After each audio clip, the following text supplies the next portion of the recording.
In this clip, I'll walk you through the Q-Links found on the MPC4000. Similarly, you'll find Q-Links on the Z4 and Z8 samplers from Akai, as well as many other MPCs released after the MPC4000. But as the 4000 has no manual, nor comprehensive addendum beyond operating system version 1.50, I thought I might try to make sense out of these additional features found in the last operating system version 1.71 that aren't well detailed or mentioned at all.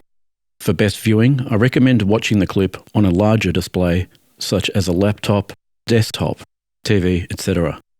Put the clip in full screen mode and set the resolution to 1080p via the settings widget down on the bottom right.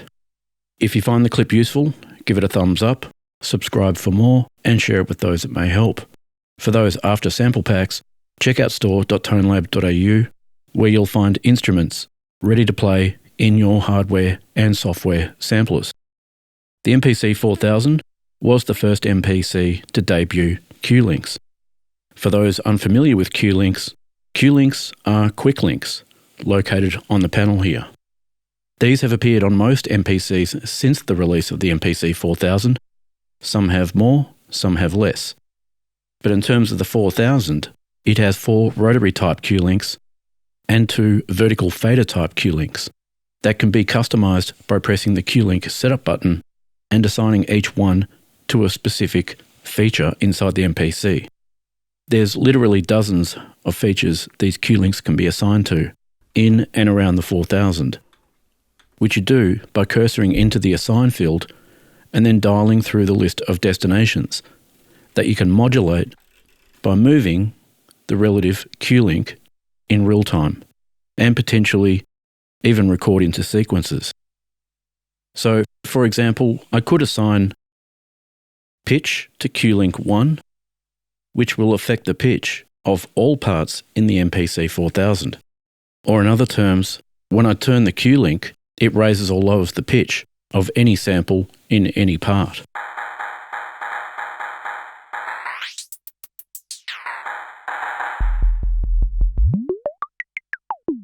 Furthermore, I could restrict this Q-Link to only affect samples that belong to a program or instrument allocated to a single part, such as part 1, 2, 3, etc. Alternatively, I could just assign a single pad to be controlled by Q-Link 2, but more on that later. In addition to this, I could assign Q-Link 3 to the cutoff filter to only affect filters belonging to programs inside part 1. And now if I use both Q-Links together, I can make something of a performance and potentially record those movements into a sequence, which essentially gives you the ability to automate Q-Link movements.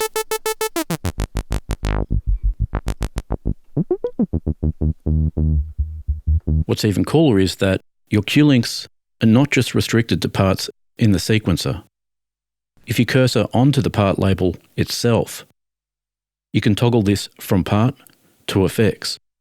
Doing this allows you to then access and manipulate specific effect parameters inside the 4000, which opens up another level of creativity, especially if you combine part features in and around the 4000 with effects parameters.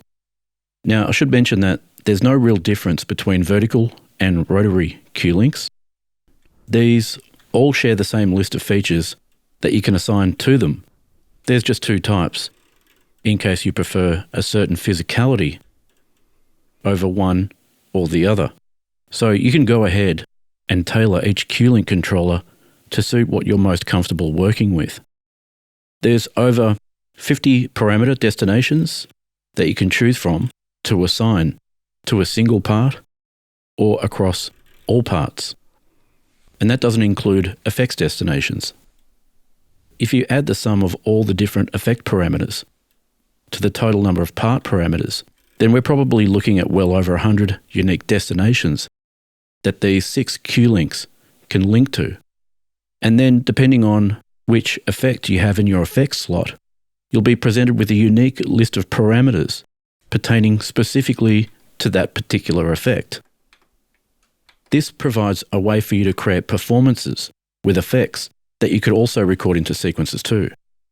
But let's dive a little deeper into what all these fields are for. If we look down on the left, you'll notice two soft keys labelled Receive and Send. As we're on the Q-Link Receive tab, this page allows us to route, aka assign, the physical Q-Link controllers to destinations in and around the multi displayed up here. If you're not sure what multis are or how they work, then I strongly suggest you watch my video on multis. Multis really are quite central to the entire MPC4000, Z4 and Z8 operating systems. You'll find the link for that video in the description below. These four rotary dials here are hardwired to the first four Q-Link IDs. So Q1, which is Q-Link 1, always pertains to the rotary here, Q2 here, with Q3 and Q4 below. Then the vertical sliders here are hardwired to Q-Link numbers 5 and 6. So if we explore Q1 first, we can apply everything we learn about this particular Q-Link to the other 5. I'll put this back on part mode so we can choose a part number. Now we can affect whatever's in part 1 with whatever we assign to this particular Q-Link, opposed to all parts if you choose all. For added context, these part numbers represent the part numbers that you allocate your drum programs to or key group programs to via the sequencer. All the multi-pages, MIDI tab. I might just mention that key group programs are also referred to as instrument programs. Here we can see that this particular sequence track is using part 1, and part 1 has one of my Minimoog instrument programs available from the ToneLab store loaded into it.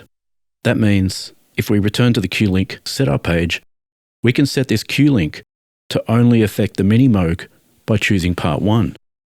Now we can cursor down to the Assign field and assign a parameter destination to it. So when we turn this Q-Link, it affects the parameter that we've assigned here, relating to the program or instrument that's in this particular part here. As mentioned earlier, you've got over 50 internal feature destinations to choose from.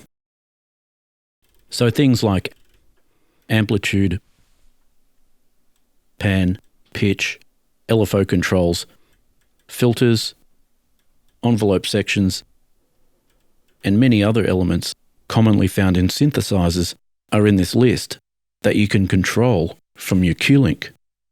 But since I have a Moog synth in part 1, I'll assign cutoff here, and this will allow me to control my Minimoog's cutoff filter from the Q-Link.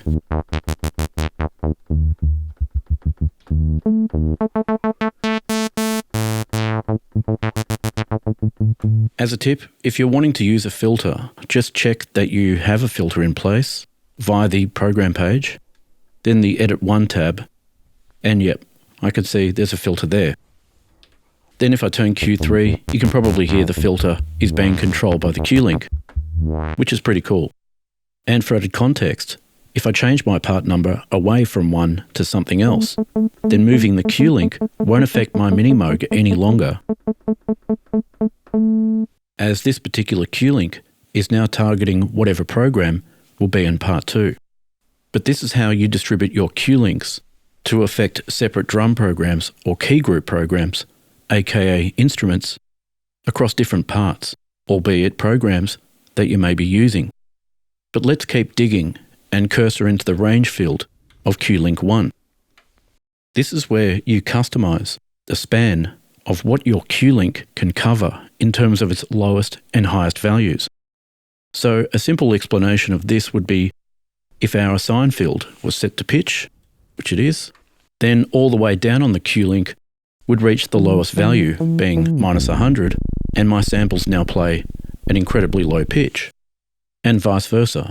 All the way up on the Q-Link equates to +100, which then means my samples will play back quickly at high pitch. But now if I change my range values, so there's a smaller range in either direction, something like 25, if you need less coverage, opposed to a full spectrum when your ranges are at 100 at both ends.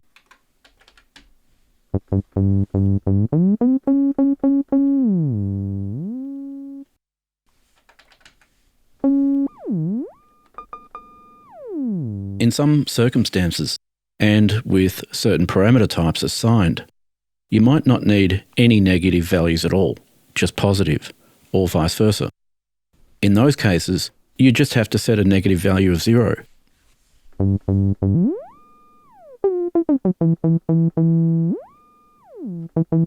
And perhaps a modest positive value.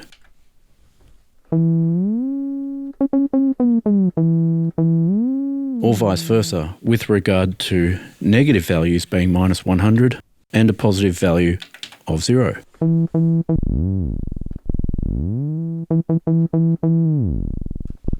But also, if you've assigned something like the resonant filter to your Q-Link, then you might want to set a moderate positive value as your ceiling, as a safety, as that resonant filter can really howl if it's all the way up and you come down on it with a cutoff filter.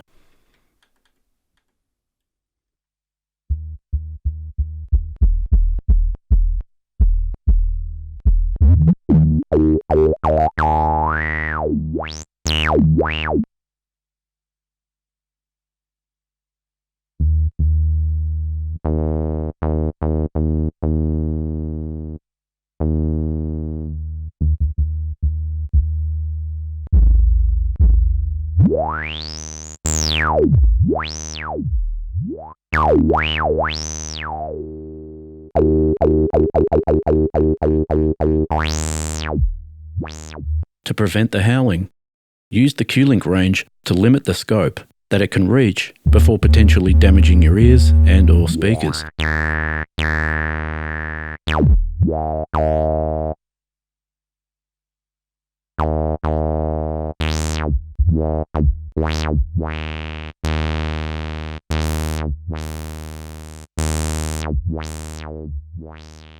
Above the range, we have the Q-Link range type. You can toggle this between replace and offset, and this works hand in hand with the range below. When this is on the default setting of replace, a Q-Link's center position is where the current value of your assigned parameter will be calibrated to, and that means 12 o'clock for rotary knobs and 50% up on the vertical sliders. So then any values can be increased by turning the knobs clockwise past midnight.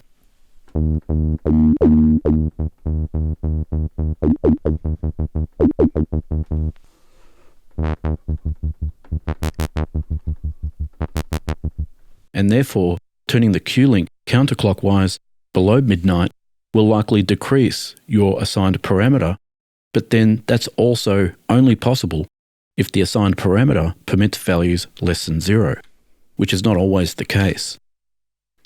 The alternative to replace is offset, whereas the current value of your assigned parameter is not calibrated to the center, but rather the Q-Link adheres to the lowest and highest range of values set below. So experiment with those to fine-tune what you need out of your Q-Links, and if you find you've got a stuck Q-Link or something isn't quite reaching what you've changed, then hit the reset soft key on the bottom right here to recalibrate the last used Q-Link, or alternatively hit the reset all soft key to recalibrate the positions of all Q-Links. Below the range field, we have the control and MIDI fields. The MIDI field can't be changed here, as it's reflecting the part and port number configuration found over on the multi-pages MIDI tab. Then in terms of the control field, while we can punch or dial in a continuous controller ID here between 1 and 119, it won't have any effect unless other parameters are configured in conjunction with it. So we'll come back to that a little later. For now, I'll return to the assign field and quickly run through some of the other available parameters you can choose to assign your Q-Links to. There's so many, I won't cover all of them in this clip. Instead, I'll leave brief explanations in the description box below. But I'll quickly run through the 4 main groups, as I like to refer to them, such as the common internal parameters.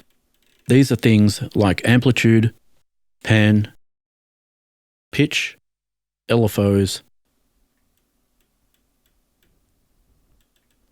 filters, which are fairly similar to what you'd find on common synthesizers. The TF options are specifically for use with the triple filter, which you can apply via the Program Page's Edit 1 tab.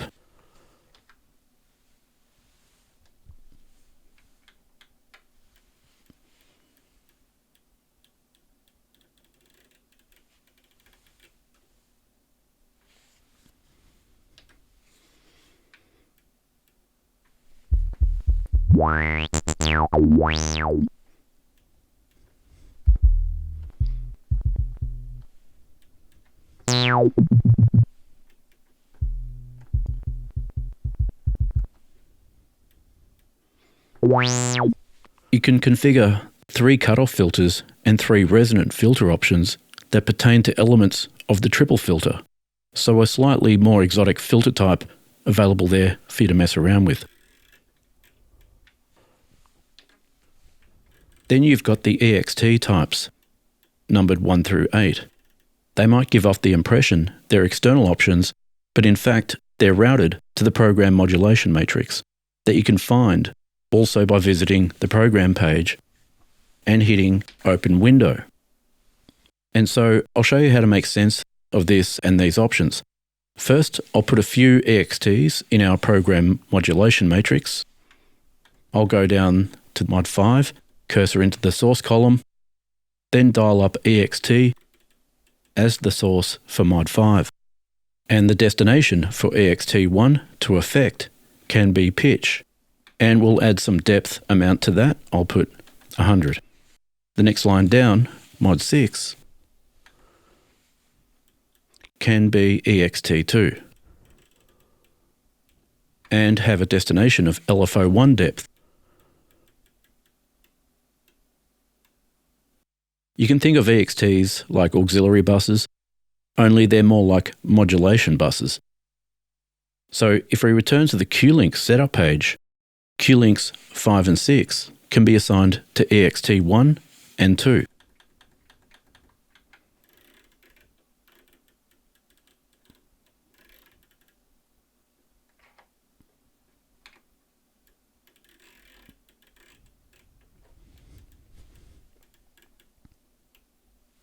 Now if I tweak Q-Link 5, it'll increase the value through the EXT1 bus and in turn increase the destination parameter, which in this case is pitch.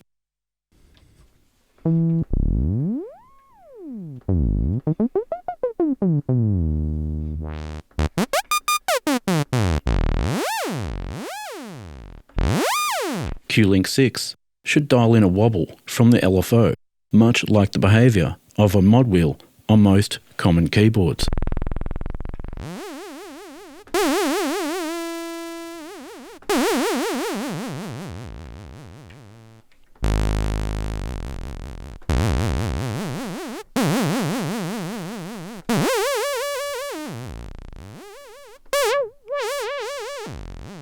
And so, while you'll notice many options available to the EXTs are also found under the general list of assigned parameters, you might be thinking, then why would I need to bother with EXTs? Well, by using EXTs, and unlike those parameters found under the assign list, you can allocate a single EXT to multiple destinations so that by moving one single Q-link, you could affect multiple parameter destinations, which is pretty wild.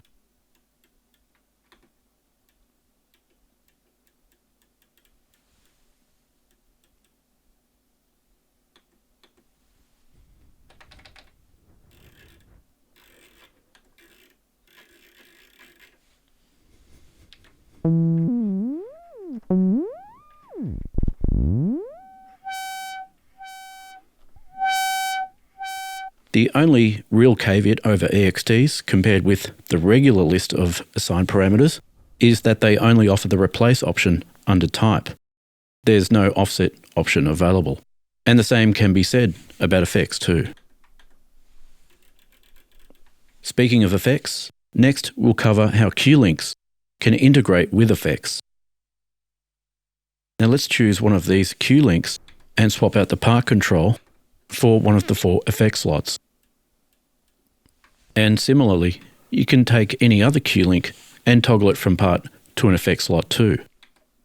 This gives us control over certain aspects of the effect that's loaded into this particular effect slot.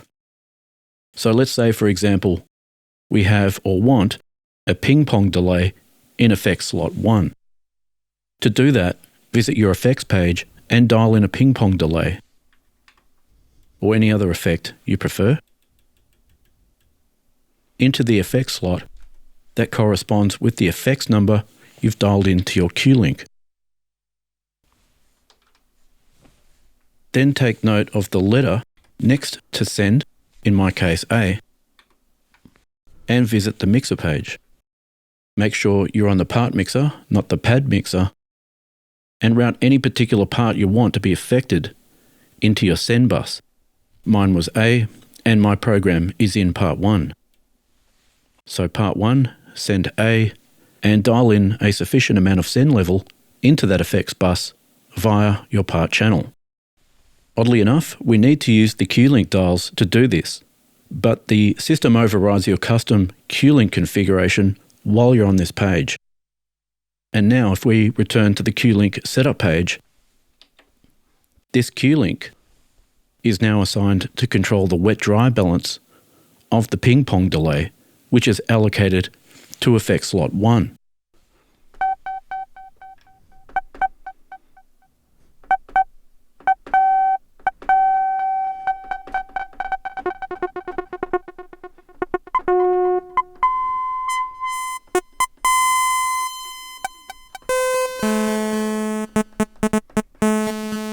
If you visit the effects page, you can see and manage which effect is inserted to each effect slot, along with what send channel you can reach them on via your mixer. As a tip, if we're going to be messing with the wet-dry balance, then it's wise to turn off the direct signal option via the effects page mix tab, so you don't end up with 2 dry signals phasing against each other. Once you've configured an effect, return to the Q-Link setup page and browse through the Q-Link parameters relating to that particular effect.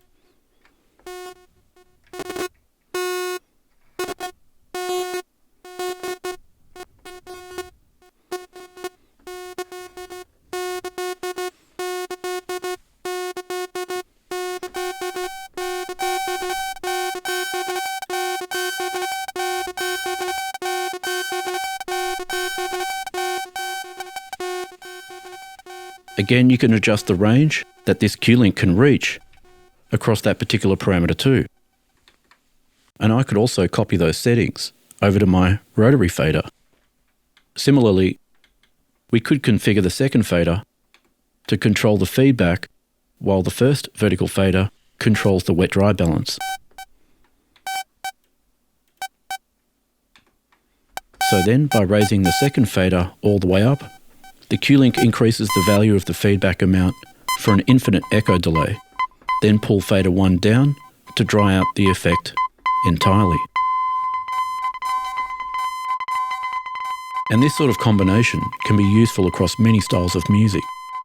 Now, I might just mention, you can have a single effect slot route into 2 or more effect sends, potentially allowing you to control the wet-dry mix across multiple effects at the same time.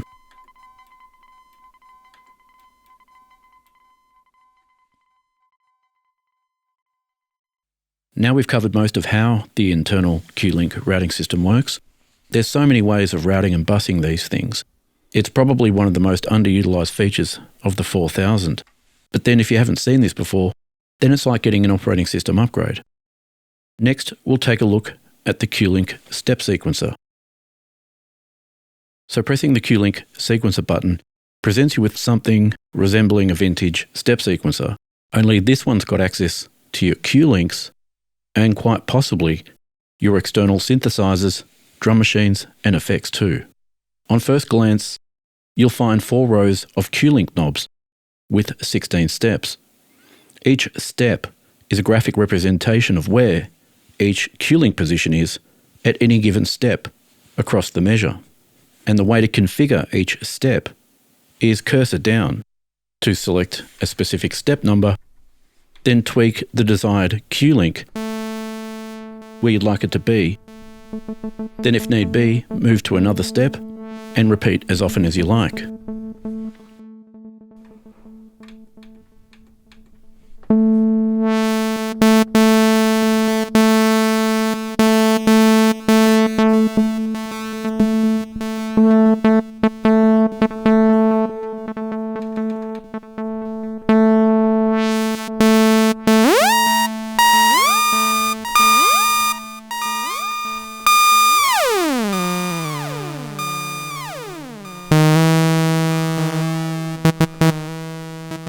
And similar to the rotary Q-Links, you can shift into the vertical slider view by pressing the slider soft key, and then customize sequence steps for the vertical sliders all the same.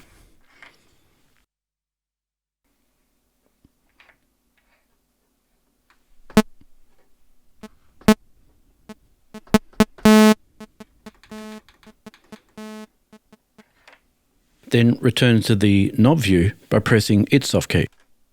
To hear the effect of your Q-Link sequence, you'll need to play your MPC sequencer, which should have something already recorded in it, as the Q-Link sequence automation is not generating notes, only Q-Link movements.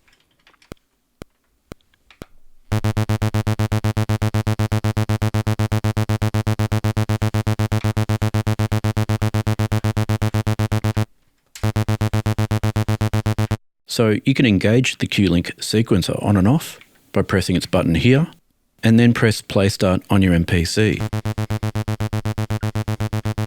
And then toggle the Q-Link tracks on or off via the soft keys.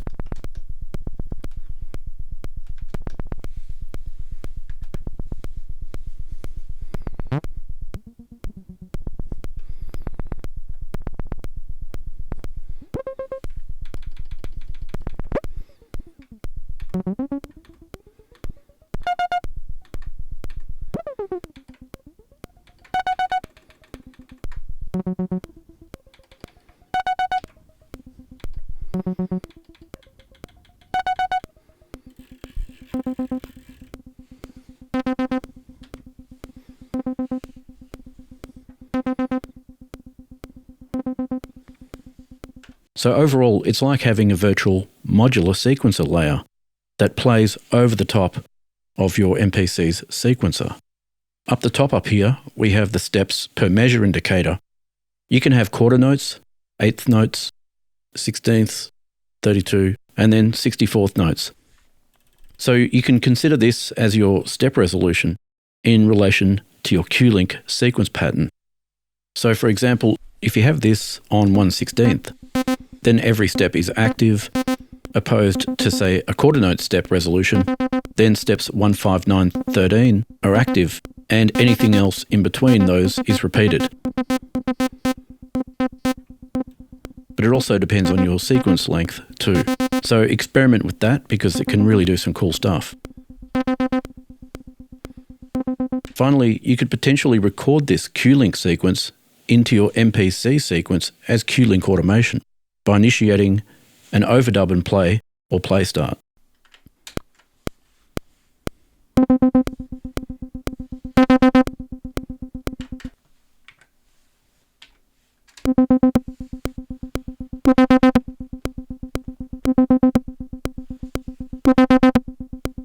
Once you've recorded some Q-Link sequence automation, you can then view and edit via Step Edit. But just remember, your Q-Link placements and/or events are not parameter specific.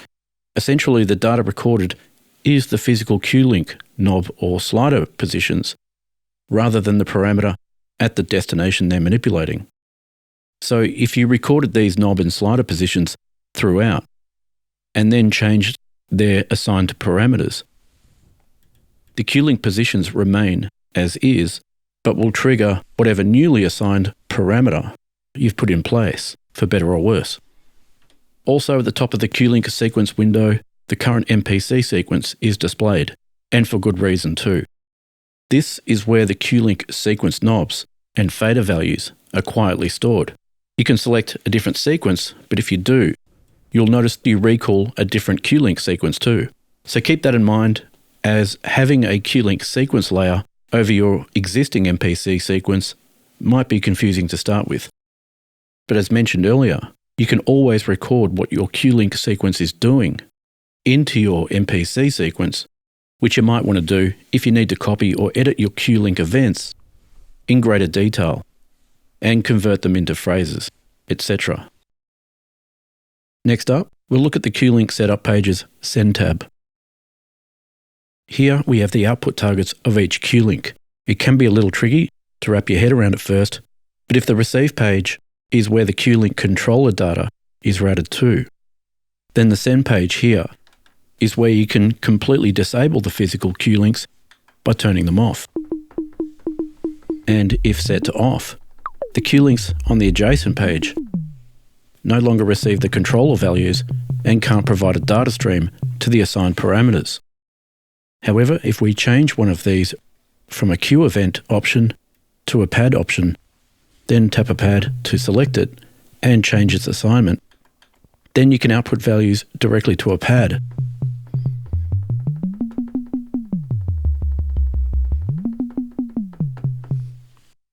Rather than have a Q-Link send and route values into a part or effects via the receive page. And similarly, we have other options on offer to us via the direct pad assignments too, such as volume, pan, release, attack, decay, filters, LFO depth, and once again, you have a high-low range you can set for the Q-Links to cover.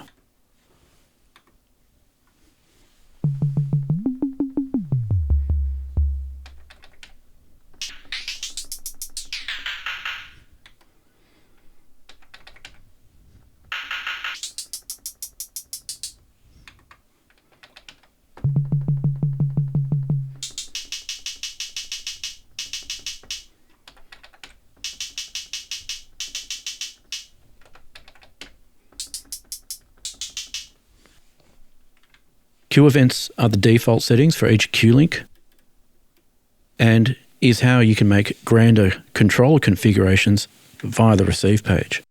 But any Q-Link activity recorded into your MPC sequencer can be edited via the matrix editor or step editor. So copying, deleting, and inserting Q-Link events into the MPC sequencer, opposed to recording them in real time, is completely within the realm of possibility. But another thing to keep in mind is that the pad control option is designed to work specifically with drum programs. It has no effect over key group programs, aka instrument programs. And now, last but not least, we have the control change option, which allows you and the 4000 to control external MIDI devices. This is a really powerful option, as it means I can take control of an external synth, like the SH32 here, and warp its cutoff filter, resonant filter, or a ton of other options that its MIDI implementation will allow. But further to that, you could trigger other elements like visuals in video software, a lighting rig, or maybe even some pyrotechnics. But seriously, this does open up all kinds of implications, not generally considered by someone who owns one of these. So if I select a MIDI track on the MPC sequencer to communicate across the same MIDI channel as the SH32 here, then go back to the Q-Link setup, send tab, and dial in the MIDI controller ID for the SH32's cutoff filter, which I know is 74. Then configure another Q-Link controller to be the SH32's resonant filter, which is controller ID 71. I can tweak and record the Q-Links, warping the SH32's filter into the MPC sequencer.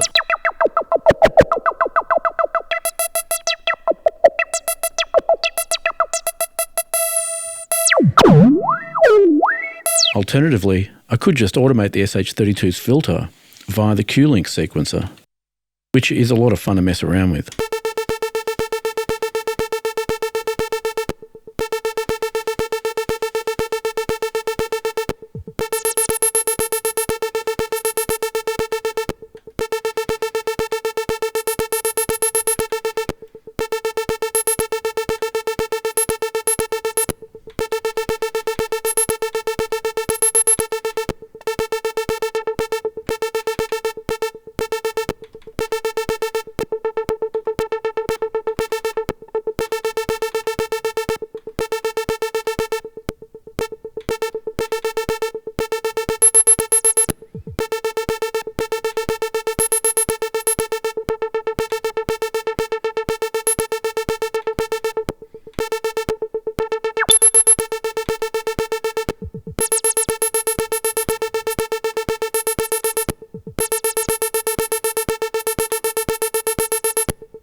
and just in case you missed it earlier, the Q-Link configuration is saved along with your multi. So don't forget to save your multi after setting these up. Second of all, the Q-Link sequencer is not part of the multi, but is part of the sequence displayed at the top of the Q-Link sequence page. So make sure you save that sequence or sequences, otherwise you'll lose your Q-Link sequence events. With that out of the way, I might just drop some additional technical details. These Q-Link encoders are essentially 14-bit. They don't adhere to traditional non-registered parameter numbers, otherwise referred to as NRPNs, nor least significant bit or most significant bit messages, aka LSB or MSB. And nor do they comprehend system-exclusive messages. And they only appear to offer a 14-bit range using the pitch assignment, strangely enough, and then fall back to 7-bit during all or most other operations. If your external unit is not responding to the Q-Links, make sure it's not blocking or filtering out external MIDI controller messages. You'll probably need to inspect the MIDI implementation in its manual for more details on that. With that said, if you're having trouble setting up your studio or needing drum machine lessons, then I am available for one-on-one consultations. Check the description below for details. Anyway, that's all for this clip. I hope that's helped clear up any confusion about Q-Links. Be sure to check out my other MPC4000 clips, among many other tutorials, tips and tricks on other drum machines, samplers and synthesizers. Thanks for watching, and bye for now.